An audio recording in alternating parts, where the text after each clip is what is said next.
My name is Chivonne Battle. I am a Virginia Tech grad student, and I am a proud member of the Virginia Tech U.S. Water Study team. If you have lead service lines, it's likely that you're exposed to lead, whereas like Dr. Edwards said, when we went into another suburb here that had I ran into Dr. Marc Edwards on an elevator on a way to a meeting, and we chatted for a moment, and he trusted me and believed in me to join the Virginia Tech U.S. Water Study team. And that chance encounter really changed my life because he basically showed me how I can use my engineering background to really engage and impact a community and serve them.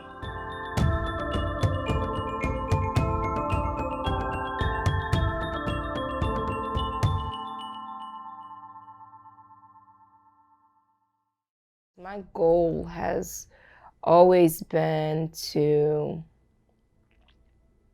figure out a way that I could change somebody else's story the way that I wish somebody could have changed mine when I was growing up. I mean, I grew up in a very impoverished lifestyle and very modest.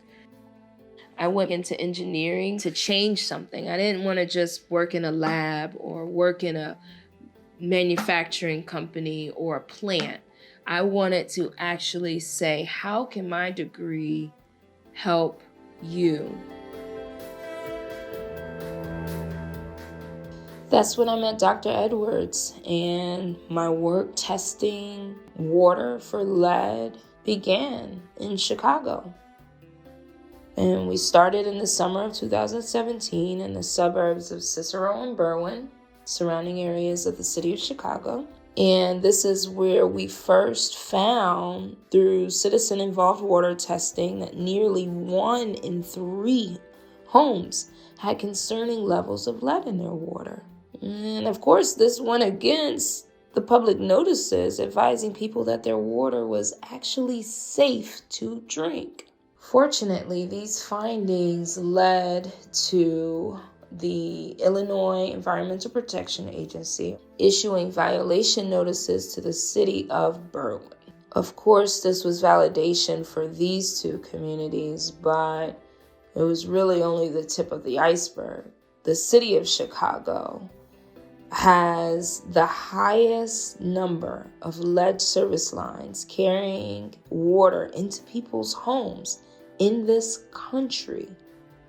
So we knew that that was just the beginning, and there was more work ahead.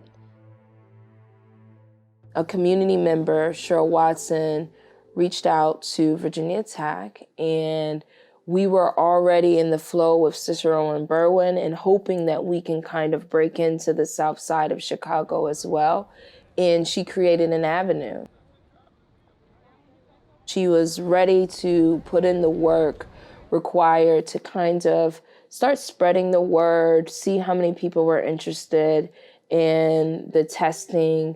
We like to be on the ground to let people know what's going on, why we're coming into the community. Of you guys talking about how to change the community, and it will change because of this right here. So this is the village. This is the start of the village. One reason I feel like that's important is you have to get to know the community that you're serving. If I just go in with a bunch of testing kits and I'm not on the ground engaging the community on a regular basis, then you get to a place where you don't really know what's missing in the community and you don't really know how to serve. We're about to go to this one, make the announcement, give people the opportunity to sign up, and then head to the next one. We saw the news this past week. University Park has a serious water issue, and Chivonne travels around the country She's here in Cook County because when you turn on the news for years now, it's always about the crime in Chicago or the gangs in Chicago. And it always made me curious, well, what is going on in Chicago or what's missing? As a part of the Virginia Tech U.S. Water Study team, we travel to different locations where there may be high lead exposure. We are here because we are here to offer free lead testing, or lead in your water testing, for all the residents of the city of Chicago. We tested the city of Chicago suburbs. Last summer, we found high lead levels. What I heard about Chicago and what I actually saw with Chicago, two different things. My goal as a graduate student, hopefully working to obtain my doctorate, is to be able to understand the physiological and psychological impact of socioeconomic despair. And I want to be able to use the engineering world to tap into the social engineering world to do this. And there's no better place to start, or there was no better place to start for me than the place where the world has, or this country has pretty much shunned and have kind of overlooked and basically created a place where empathy doesn't live outside of the city itself. There's a mixture of emotions and visuals that you see when you go into the south side of Chicago. I could go on, but it's just, you see the potential in everything. And I think that was what made it so beautiful. You can basically choose whatever day that the pastor sets up for it to be collecting here, and then you'll just help us. We have a lot of meetings and a lot of educational efforts prior to actually going into Chicago. Then you start having a pre-registration to see if people are interested. And you want to make sure that you have volunteers that want to participate in the citizen science testing. And understanding that it's citizen science is huge as well, because it's not just Virginia Tech going into someone's home and testing for you and saying, hey, bring me the results. Now the education of what's going on is important, because now you become a scientist. The citizen becomes a scientist. We go to churches, we went to jazz festivals, we went to schools, we went to community meetings, we went to parks, we talked to people in elevators, we talked to people at the hotel. We just spoke to everyone that we possibly could. After you distribute the kits, it's a matter of collecting the kits. There are just several different things that had to be done during the time that you're there to ensure that the community stays educated, stays interested, willing to bring the test kits back. The good thing is we had a good turnout. People brought the kits back. We were able to send off around like 220. It took a while to get all of the kits back. Some places, if there's an emergency, it's like everybody brings their kits right away. But in Chicago, there was no alarm. These people are being told that their water is great. They have Lake Michigan, which the city may brag on as being the cleanest lake, and you can drink from the center of it. And that's all fine and dandy until that water passes through miles and miles of lead service lines that are not being treated well enough. Okay, good morning, everyone. Thank you for coming out. This is our press conference related to our Virginia Tech water study that took place this summer. First, I'll start with the good news. The good news is we know what your results are. For the people who were actually tested, we do have results back. So it took about 10 days to get the results back. The room for opportunity with the test lies in the fact that we saw about 29% of those tests with results higher than we'd like to see. So concerning results over 5 parts per billion, it may not be beyond the EPA action level, but over 5 parts per billion is the bottled water standard. And if you were over 5 parts per billion, then you probably received a call from myself, if not a voicemail or an email, okay? A lot of my research has been transitioned from ways to reverse the impact of despair to how do we engage as engineers and scientists in communities that are typically underserved. Again, remember the citizens have to be the scientists in this situation. So you're not only encouraging them to be aware of what's in their water, you're showing them how and empowering them on how to kind of take control and be aware and test their water. I grew up in Chicago, man. I'm 65, baby. Okay, so you know. Water used to be good here. Mm-hmm. The white folks trying to kill them. Some people who, even though their circumstances were what they are, they were kind of hesitant to even accept anything free. They wanted to know who was offering it, where did it come from, was it legit? Right. There was hesitancy to even sign up on the sign-up sheet, maybe not give their address or their phone number, even though we need something to be able to contact them with. That's the barrier for some reason of keeping them from really doing it. They just had a lot of fear of maybe being taken advantage of. But it's not just located in one community. Right. We went to different communities and these same questions were popping up. Some of it was from the elderly who felt that their water was fine. There may have been another reason. They have a history. They know our history of when minorities were taken advantage of through medical experimentation, like the syphilis project down with in Tuskegee, and then the gas during World War, the nerve gas testing on a black regiment.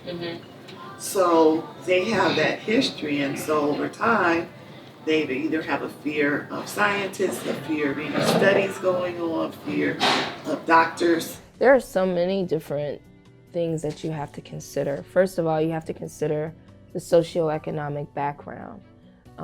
You have many people in the community that don't trust scientists. They don't trust engineers.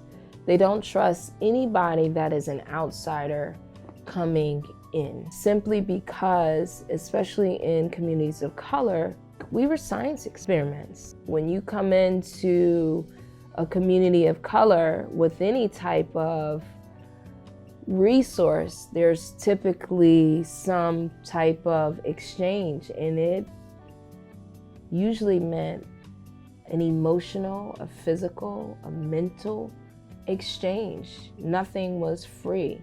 When you're in these communities where there is disadvantage, there tends to be a crab in a barrel or crabs in a barrel mentality, where as soon as one crab gets to the top, another crab is pulling that crab down because they want to be the ones to get to the top. And instead of pulling each other up, you are constantly climbing on the backs of another crab, pulling that crab down. And unfortunately, in communities of color and communities of despair, you see this all the time. Spirits can be broken. Absolutely. And people just accept their circumstances. Absolutely. And will not, don't know how to, or just afraid to use their own agency. Yes. And nowadays, as things have changed in society, if you don't speak up for yourself, no one's going to help you. And so you have to use your agency to get the protections that you need, the policies that will improve your communities. This time for citizen science and citizen action is very important to those communities. And so part of the education also has to be to empower people. Absolutely. Empower them to take the information and share just with someone else, another neighbor, absolutely, another family member. Those things have to always be considered when you're coming into with these types of projects or support for communities, because they have been conditioned through years and years of disinvestment, or people not listening to them, or they never get asked to be the decision-making table? Absolutely. I have quickly found out that this work means everything to me. And I think this work means that I can help other kids, instead of feeling hopeless, kind of be empowered, take charge of their situation, their environment, figure out a way to dig in and serve and give back and be a village, because I think we all have that mentality, but we've succumbed to crabs in a barrel mentality, or fighting amongst each other and not really coming together for good, not really lifting each other up as a community, regardless of what your socioeconomic status is. And I think this work gives me an opportunity to use engineering to cross those lines into the social world where I may not have been able to cross before, but with the tools to help people survive or to help people do better in some way. Being able to educate people and empower them, even if it's in a small way with water, it's like being able to give back in a huge way, because in teaching them or encouraging them to be citizen scientists, it's almost like encouraging them to continuously troubleshoot their life and figure out ways to make it better, even if it looks like there's no way out of their situation. That may be cheesy, but I feel like it's one step in a direction of helping people that are forgotten in some way feel empowered and know that they can educate themselves in a way that they need to ensure that they receive the resources that they should have, and to come together as a community to demand those resources. I don't know if that's cheesy or not, but that's how I feel about it. I feel like it's one step in hopefully changing the world.